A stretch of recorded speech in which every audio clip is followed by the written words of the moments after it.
Y vamos a hablar de uno de los productos que es más cotizado en nuestro país y que muchas veces decimos tenemos el mejor café de Centroamérica. Pero antes vamos a pasar a la nota introductoria que nosotros tenemos, porque ustedes van a estar viendo la entrevista que tenemos con el licenciado Luis Núñez acerca de las afectaciones que nosotros tenemos en este ciclo de café. Muy buenos días, ¿cómo está el licenciado Luis Núñez? Vamos a hablar un poco y después vamos a mandar a la nota introductoria. Perfecto, de todas maneras tomándome un cafecito. Ahora sí vale la un pena cafecito para hablar. Usted sabe, licenciado Luis Sí. Núñez, muchas veces, bueno, en lo que estábamos hablando detrás de cámara, es que una de las primeras afectaciones que ha tenido el ciclo del café es el ambiente que hemos estado viviendo en estos últimos 7 meses. El ambiente sociopolítico que está afectando nuestro país, por ende, ¿verdad? Sí. El ciclo del café se está viendo afectado por esta forma. El 18 de abril estaba listo una reforma que estaban pidiendo todo el sector, ¿verdad?, de cafetaleros de nuestro país, donde iban a presentar una reforma al Banco Central de Nicaragua, donde ellos expresaban la moderación que iban a tener con respecto al manejo de los pagos del plazo que ellos estaban pidiendo, ¿verdad? Y que al final pues no pudieron presentar. Así es, sí, buenos días, gracias por la oportunidad. Mira, solo para poner en perspectiva rapidito lo que significa el café para Nicaragua. El café genera alrededor de entre 400, 500 millones de dólares anuales por cosecha, ¿verdad? Y además de eso genera empleos directos alrededor durante el periodo de cosecha, pues que son casi unos 5 meses más o menos. Está generando alrededor de 80.000, 90.000 empleos directos, más una serie de empleos indirectos que el café genera, que son como alrededor de 250.000 personas que tienen que ver con comercio, con servicios que prestan a la industria cafetalera, y además de eso dinamiza el comercio en las zonas cafetaleras. ¿Ya? Por ejemplo, Estelí, Matagalpa, Jinotega, Nueva Segovia, todo eso se ven beneficiados realmente por la producción de café. Es decir, estamos hablando de un rubro muy importante dentro de la estructura económica de Nicaragua y dentro de las exportaciones, ¿verdad? A manera de introducción, eso es el café en Nicaragua, eso y más. Es un pilar bastante importante en la economía de nuestro país. Vamos a ver la siguiente nota introductoria. Los caficultores inician ya el corte del ciclo productivo 2018-2019 y el panorama no es muy alentador por la situación difícil que atraviesa el país. Es por eso que solicitan la suspensión del pago de una moratoria al impuesto de $1 que pagan por cada quintal de café exportado, lo que significa unos 20 millones de dólares para los productores de café. Una de las principales quejas de los caficultores es que carecen de financiamiento para levantar la cosecha, que está a menos de 2 semanas para entrar a la fase de máxima recolección del grano. La situación de la caficultura es complicada porque los precios están malos y no hay financiamiento, circunstancias que van agravando la crisis del sector, han sostenido algunos productores. Datos de organizaciones de productores de café indican que la caficultura genera en promedio 500 millones de dólares anuales al país, además de generar 300.000 empleos durante los 4 meses. En estudio nos acompaña el licenciado Luis Núñez para abordar este tema en nuestro segmento Actualidad Económica y Finanzas. Licenciado Luis Núñez, estamos viendo nosotros, pues, el reportaje que nos estaba presentando la licenciada Norma Castellón, que uno de los principales problemas que estamos enfrentando, pues, es la falta de préstamo. Pero miramos de que el sector también tiene problemas de solvencia que arrastra, pues, todo este sector y por ende la falta de capacidad para cancelar los créditos pendientes que tenemos. Claro, mira, uno de los problemas de la caficultura, y hay que hablarlo así también claro, es un problema estructural que tiene la producción cafetalera en Nicaragua. Es decir, nosotros tenemos, aquí apartamos fincas que efectivamente tienen niveles mundiales, si os querés, de producción de café, rendimientos altísimos, son eficientes. Sin embargo, en términos generales, la caficultura en general también tiene serios problemas estructurales. Este problema, por ejemplo, de la falta de financiamiento, el problema de la caída de los precios y la crisis del café es recurrente. Aquí casi podemos hablar de ciclos de la caficultura. Cuando caen los precios no tenemos un colchón. Se creó precisamente este fondo. Este tipo de fondo, por ejemplo, ha causado unos traumas desde los 90. Se creó una retención del 1%, de repente lo pusieron en 1.5%. Y la pregunta siempre del millón, ¿dónde está ese fondo? Yo recuerdo las discusiones de Unicafé con el gobierno en los 90, durante el gobierno de Arnoldo Alemán o de don Enrique Bolaño. Es decir, ¿dónde está ese dinero para respaldar la producción de café? Se creó una nueva ley precisamente de apoyo a la caficultura, no recuerdo exactamente el nombre, que es de reconversión de la caficultura en Nicaragua, algo así, que se establecía un 1%, para que cuando el precio del café caía a 140, a menos de 140, este fondo iba a entrar, iba a apoyar, perdón, cuando el precio estaba a 140 era de $1. Y en momentos de crisis, igual que en el pasado, esto iba a servir para apoyar a los caficultores. Pero estamos viendo de que esto es una caja chica fantasma, que los productores, por ende, saben de qué están, porque ellos están recogiendo lo que el gobierno está solicitando, pero a la hora llegada de querer utilizar este fondo no existe y por eso cae. Ese es el gran problema. ¿Dónde está ese dinero? Le preguntaban a doña Violeta, por decirle a los diferentes gobiernos. A los diferentes gobiernos, le decían al doctor Alemán, ¿dónde está ese dinero? Yo recuerdo esas discusiones serias y al final de cuentas son millones, 40, 50 millones de dólares, ¿dónde están, verdad? Pero el punto es que aquí también la caficultura enfrenta serios problemas estructurales, como decía, es decir, nuestros rendimientos son bajos. Si nosotros tuviésemos, por ejemplo, opciones de transformación, que debería ser la política orientada hacia eso, pero estamos hablando de ya de 40, 50 años que estamos insistiendo en lo mismo. Si nosotros tuviésemos una caficultura con alternativas, estos impactos serían menos. Estamos viendo de que arrojan de diferentes cifras. En el 2017, del 2017 al 2018, pues la producción se redujo a un 50%. Estamos viendo de que hablábamos que el panorama también arrojaba el exceso de lluvia que tuvimos y la falta de cortadores.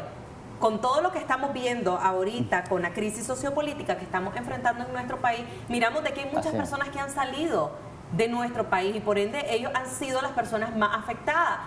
¿Estamos recogiendo el café suficiente para exportación? Sí, uno de los problemas precisamente que ha provocado trauma y ha sido serio en los últimos años es precisamente la mano de obra. La gente, la caficultura se ha extendido por Centroamérica y por tanto la demanda de mano de obra. Pero la gente se iba y a veces regresaba, mucha parte regresaba. Además, el precio, aquí no se paga mal, los caficultores de Nicaragua, eso sí, pues aquí se paga un buen precio por el corte de café. Sin embargo, la diferencia este año, que es lo crítico y lo que yo preveo, es la inseguridad. Es decir, la gente que se va al exterior, digamos, a Honduras, a Costa Rica, a trabajar en los cortes de café, por ejemplo, difícilmente va a regresar ahorita mientras las condiciones estén igual, ¿verdad? Y eso ya es un problema diferente a otros años, donde igual la mano de obra ha sido un factor crítico, pero comenzás a implementar una serie de políticas, mejores salarios, mejores condiciones, y la gente regresa sin problema. Que teníamos, ahora no, porque exacto, la seguridad que teníamos anteriormente y esto que teníamos el 50% de producción, pero estamos viendo que el 1 de octubre está arrojando que estamos en el 30%, ya no era el 50%, estábamos a la mitad, ahora estamos menos. Por lo mismo, entonces la gente, ¿con qué ánimo va a regresar si las señales que estás mandando son negativas? Son negativas. Es decir, ese es el gran problema de la mano de obra. La mano de obra, como decía, no es la primera vez que hay crisis de mano de obra, hay una enorme presión, pero bueno, podemos... Vamos a recibir la llamadita en estudio. Muy buenos días, ¿de dónde nos llama? Sí, de acá de Matagalpa, fíjate. Buenos días, caballero, díganos. El motivo de mi llamada es por qué no hay cortadores y están pagando baratísimo el café aquí. En Matagalpa, pues en la ciudad cercana acá a la ciudad, el cual ya ni la mano de obra ni los contadores, porque es muy barato, están pagando 25 por acá y 5,000. El año pasado se pagó a 40 y los 305,000. Y se va a seguir esto así, barato, o van a subir el precio, o van a ganar.